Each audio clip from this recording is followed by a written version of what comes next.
अस्सलाम वालेकुम सामीन। 25 जुमादुल-ऊला और 28 नवंबर है। ख़बर का उन्वान है संभल की मस्जिद से ख़ास ऐलान। ख़बर थोड़ी तफसील सुनिए।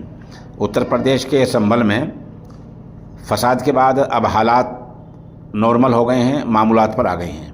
बाज़ार में दुकानें खुल गई हैं, लेकिन मस्जिद के आसपास की दुकानें अभी तक बंद हैं। इसको लेकर मस्जिद से अपील की गई है कि लोग काम पर लौटें। लोगों से ये भी अपील की गई है कि जुमे की नमाज लोग अपने घर के पास वाली मस्जिद में पढ़ें। वहीं दूसरी तरफ पुलिस का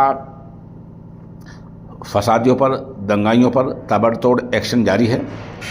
फसाद के मामले में पुलिस अब तक 28 अफराद को गिरफ्तार कर चुकी है। साथ ही इसी मामले में शामिल 200 अफराद के फ़ोटो भी जारी कर चुकी है।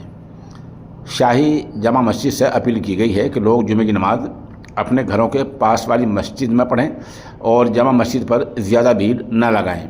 जो हुआ हमें उसका अफसोस है। लोग अपने काम पर लौट आएँ और दुकानें खोल लें। दरअसल तशद्दुद के बाद हालात तो मामूलात पर आ गए हैं, हालात मामूल पर आ गए हैं, नॉर्मल हो गए हैं।